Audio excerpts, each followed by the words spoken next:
Hello everyone and welcome back to the Calculus 1 video lecture series. Today we are going to be covering the rules that are needed to take the derivatives of products and quotients.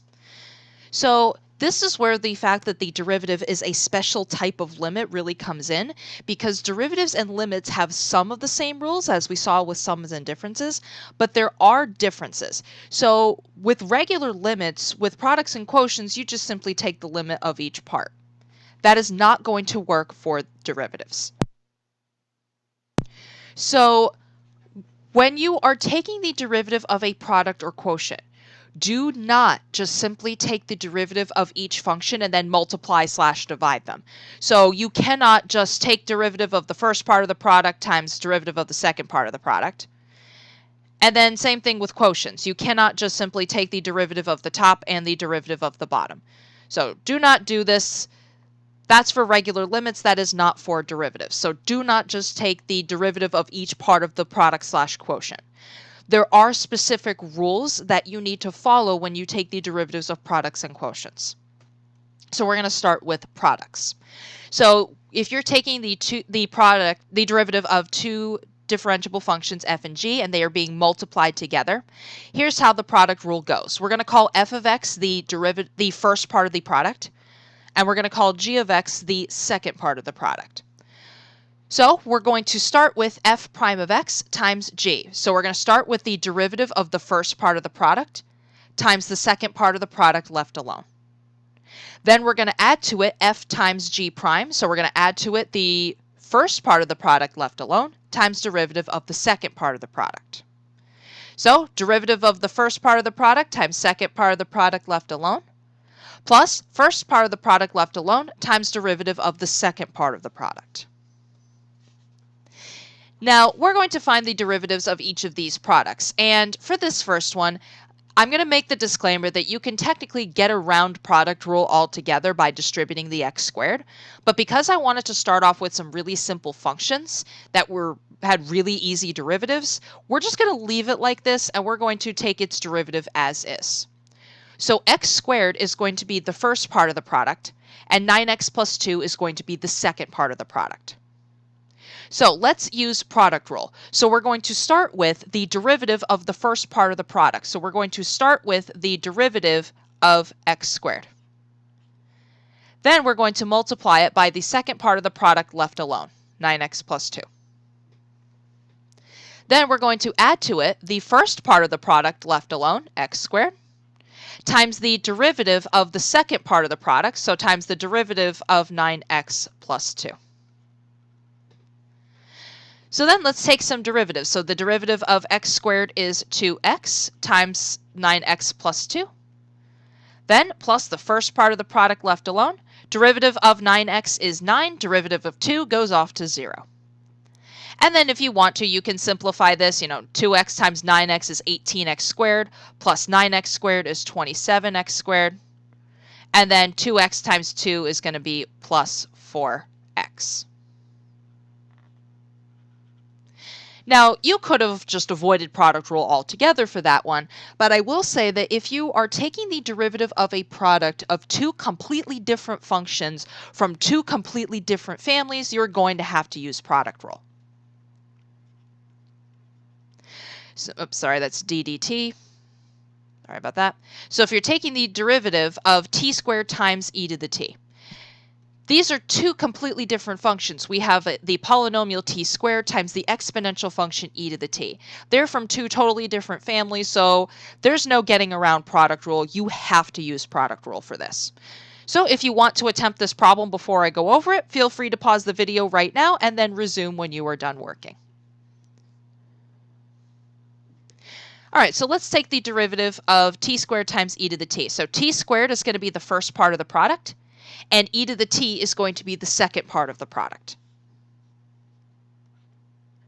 So we're going to start with the derivative of the first part of the product. So we will start with the derivative of t squared times the second part of the product left alone.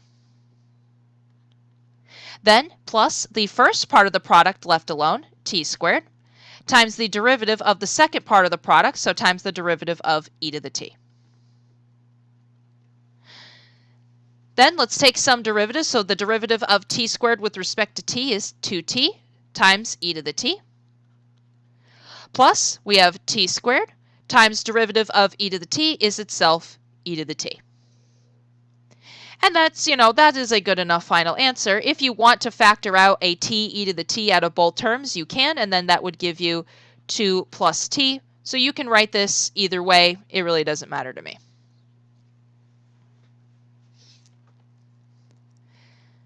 So that is the derivative of products. Now for the derivative of quotients, again, you cannot just simply take the derivative of the top and the derivative of the bottom.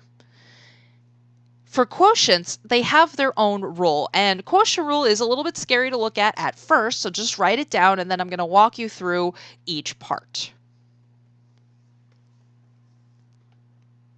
So we're going to start with, f of x is the top function and g of x is the bottom function. So we actually start with the bottom function left alone. Then it is multiplied by the derivative of the top, so it's g times f prime. Then you subtract the top function f left alone times the derivative of the bottom function g prime. Then you take all of that and you divide it all by the bottom function squared. Please use parentheses. So it is since order does matter with subtraction, it does need to go in this order: bottom times derivative of the top minus top times derivative of the bottom. And it is all over just the bottom function squared. There are no derivatives here in the denominator. So in other words, it's the bottom times the derivative of the top minus the top times the derivative of the bottom, all over the bottom function squared.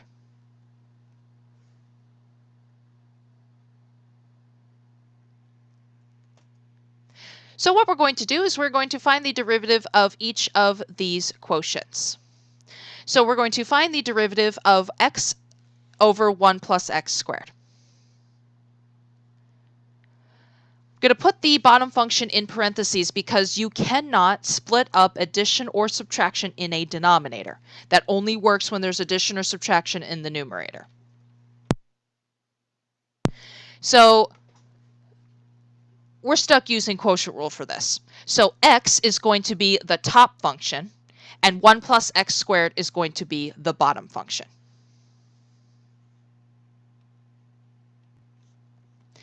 So we're going to start with the bottom function left alone. So we're going to start with 1 plus x squared left alone. Then we're going to multiply it by the derivative of the top function, so we're going to multiply it by the derivative of x. Then we're going to subtract the top function left alone, x. Then we're going to multiply it by the derivative of the bottom, so the derivative of 1 plus x squared. Then we're going to take that entire thing and we're going to divide it all by the bottom function with parentheses around it, squared. So let's take some derivatives. So we've got 1 plus x squared. Derivative of x is just 1, so that's just 1. Then we have minus x times derivative of 1 is 0. Derivative of x squared is 2x. All over 1 plus x squared squared. Now, when you're simplifying this, you should really focus on simplifying the numerator and doing any combining of like terms that you can in the numerator, maybe refactoring the numerator if possible.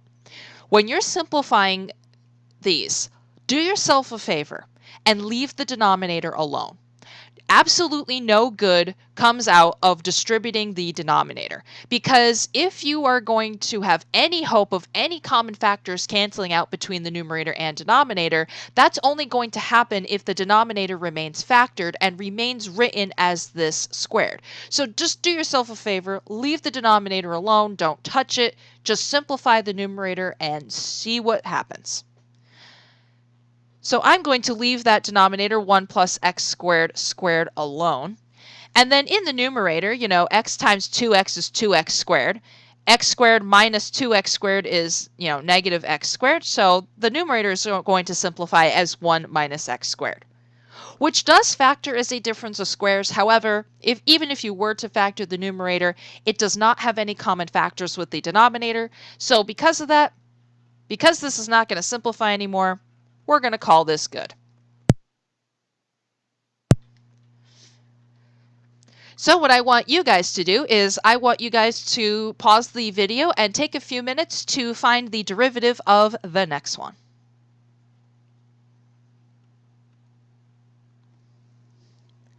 All right, so if you're taking the derivative of e to the t over e to the t plus t, again, I'm going to put parentheses around the denominator to make sure it stays together. You cannot split up addition or subtraction in a denominator, so you are stuck using quotient rule. So e to the t is going to be the top function. E to the t plus t is going to be the bottom function.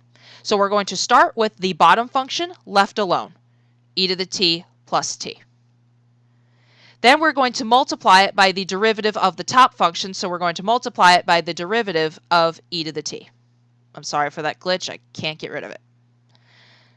Then we're going to subtract the top function left alone, e to the t, and then we're going to multiply it by the derivative of the bottom function, so we'll multiply it by derivative of e to the t plus t.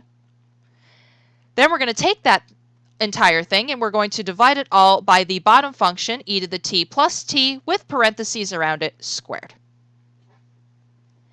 So then let's actually find some derivatives. So we have e to the t plus t, and then derivative of e to the t is itself e to the t. Then we have minus e to the t times derivative of e to the t is itself e to the t. Derivative of plus 1t is plus 1. And then we have that entire thing divided by e to the t plus t, parentheses, squared. So then to simplify this, if you take a look at the numerator has a common factor. There's an e to the t in both of these terms. So I'm going to factor out an e to the t out of both of those terms and put all of the leftovers in parentheses. So what's left over out of this first term when we remove the e to the t is e to the t plus t. And then remember, that minus is technically getting distributed to everything. So when we remove the e to the t out of the second term, we are left with minus e to the t minus 1.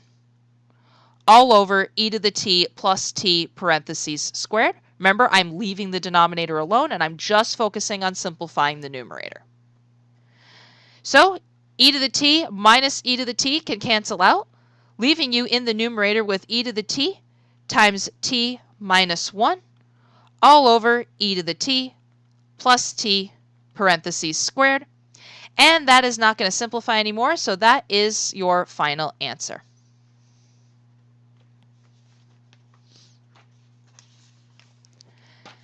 Now, for this next one, whenever you are tackling a derivative, if you see that overall it is in the format of a quotient, you are going to need quotient rule first and foremost. So x squared plus 1, because you cannot separate the addition in the in the denominator, you're going to have to just leave it as x squared plus 1. So x squared plus 1 is going to be the bottom function.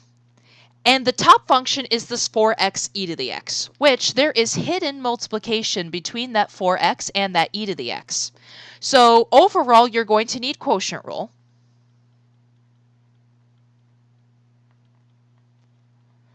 And when you take the derivative of the top, you're going to need product rule. So the only time that you need product rule is when you are taking the derivative of the top. So need the product rule for the derivative of the top. And that is the only time that you need product rule. So here we go. Let's at least set up the quotient rule and then we'll go ahead and tackle the product rule in a little bit. So for the derivative dy dx, it is going to equal, and I'm going to have to put it over here, we're going to start with the bottom function left alone, x squared plus 1. Then you're going to multiply it by the derivative of the top, so we will multiply it by the derivative of 4x e to the x, which we'll break down that product rule in just a moment. Then minus the top function left alone, 4x e to the x. And then you're going to multiply it by the derivative of the bottom function, x squared plus 1. Then you're going to take that entire thing and divide it all by the bottom function, x squared plus 1 squared. So then when we break down the product rule, 4x is the first part of the product and e to the x is the second part of the product. So we're going to start with the derivative of the first part of the product. So we will start with the derivative of 4x times the second part of the product, e to the x left alone, plus the first part of the product left alone, 4x, times the derivative of the second part of the product, e to the x. And then that's just the derivative of the top. We have the rest of the quotient rule here, 4x e to the x times derivative of x squared plus 1, all over the bottom function, x squared plus 1, parentheses squared. So then let's take all of these derivatives. Hopefully I'll have enough room. So we've got x squared plus 1. Going to leave that alone. Then derivative of 4x is 4 times e to the x left alone, plus 4x, derivative of e to the x is itself e to the x. Then minus the top function, 4x e to the x left alone, times derivative of the bottom function, derivative of x squared plus 1 is 2x, all over the bottom function, x squared plus 1, parentheses squared. And just go ahead and stop before you hurt yourself. For something this complicated, I would not expect you to simplify this. I'm just looking for whether or not you know how to take the derivatives of products and quotients. So this is good enough. Go ahead and stop before you make it worse.